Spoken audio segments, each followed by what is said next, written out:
Hi everyone! In this video I'm going to be talking about the negative aspects of being transgender, transsexual. Personally, I don't think that there is anything pleasant about being born in the wrong body. That is not fun. The only positive thing I see is when you transition and finally begin to love yourself and live the life you were always meant to live.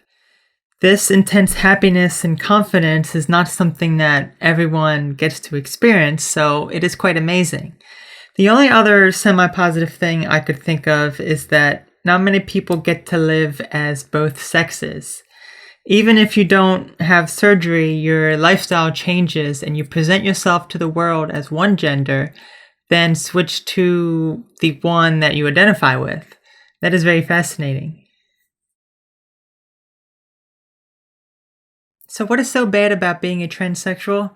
Well, one big thing is that prior to transitioning, someone is very unhappy with themselves, with no confidence at all. The suicide rate for transgender people is very high. Personally, I was so reserved to the point where I wouldn't talk to anyone. I was so silent because I had zero confidence in myself, hated who I was, dissociated from who I was, creating a blurred sense of identity, not really knowing who I was. No personality. This, for me at least, was the worst part of being trans. When I was living as a male, I didn't see my life getting better at all. Since I started living full-time at around age 22, I felt like I missed out on the first 22 years of my life. What would my life be if I wasn't trans and could live from the moment I was born as the person I truly was on the inside? I'll never know.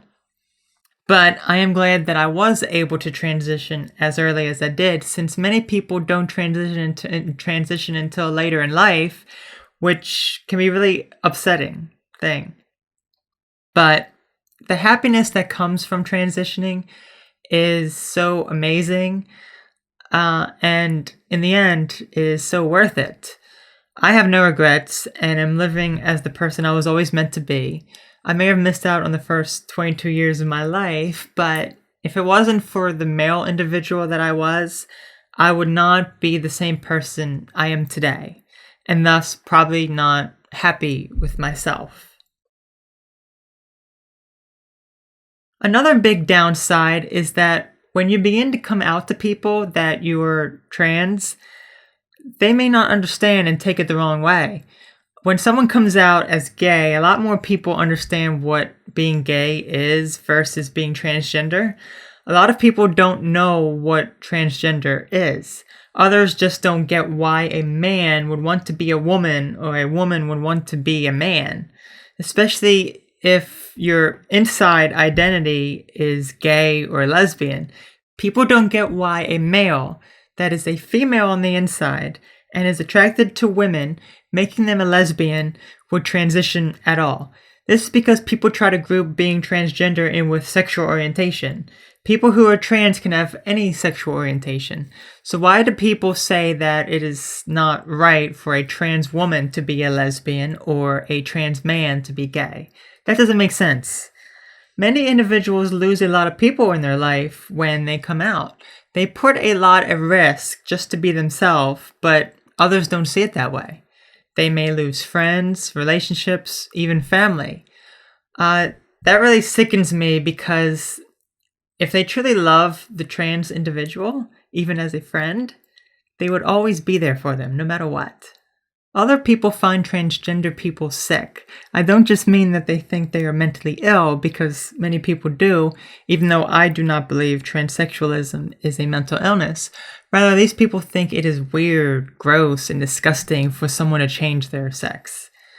It doesn't matter how much you pass, they'll still think it's sick. These people can be very abusive. There is a lot of hate crimes against transgender people. It is very risky being transgender. I find it so disrespectful when people find out someone is trans and they change the pronouns. What is that about? For example, someone who is a male to female, born a male and is now a full-time female, they are 100% passable, perhaps even more feminine than many other cisgender females.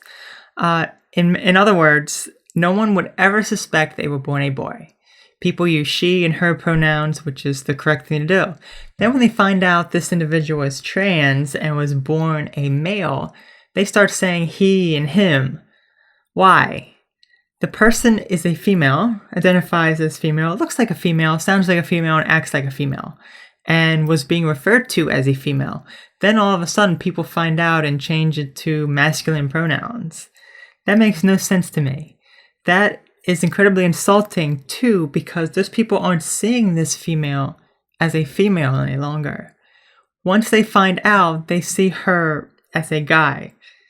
I just don't get that. I don't know too much about female to males, but I know that with male to females, people, especially men, can look at them as some kind of fetish.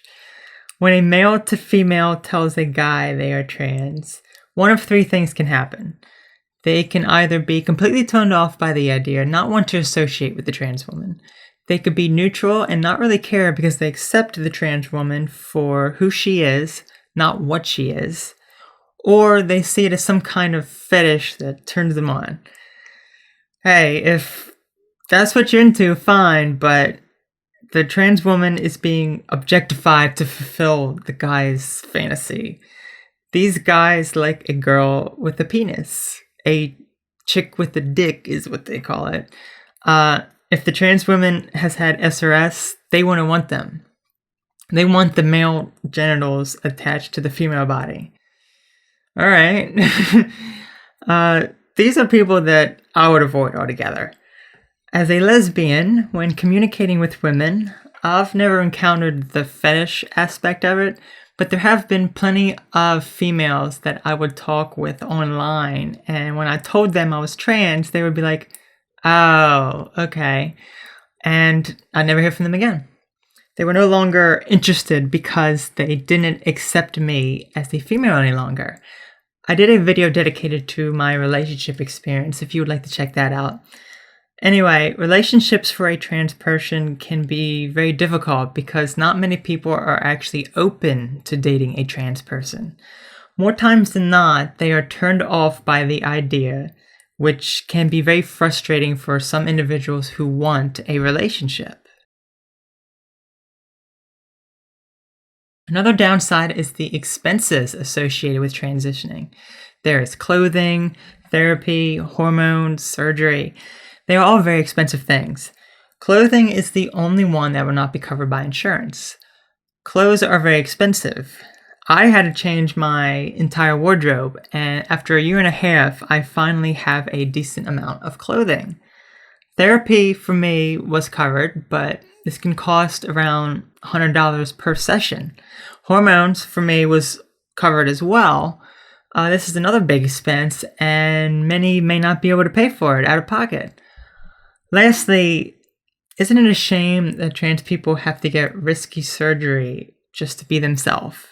And on top of that, 99% of the time, it will not be covered by insurance. Of course, some people choose not to get the surgery, even if they had the money, but for those that want the surgery, it is so risky and expensive, and healing time, especially for SRS, is very tough and lengthy. That is the most expensive part of transitioning, but it's what trans people have to endure to be themselves. That's what makes them strong. A trans person will never be able to have children as their preferred gender identity. They can as their birth gender, but once they begin taking hormones, and especially after genital surgery, one can no longer have genetic children. Personally, for me, I do not care. I do not want children, and I have no desire for them at all. But for those that do, there are fertility preservation options available, but this may be pointless for a straight trans person. Reason being, if you are a male to female attracted to man, both individuals produce sperm and no female reproductive component is involved unless no children. Of course, one could adopt, but for some individuals, it's just not the same. Who knows if there will ever be an option down the road that will grant transsexual individuals the ability to have children as their preferred gender identity. Only time will tell. Well, that's all the negative aspects of being transgender, transsexual that I could come up with, at least from a male to female perspective. If you have any others, please tell me about it in the comments, since it's always an interesting topic of discussion. Thanks for watching.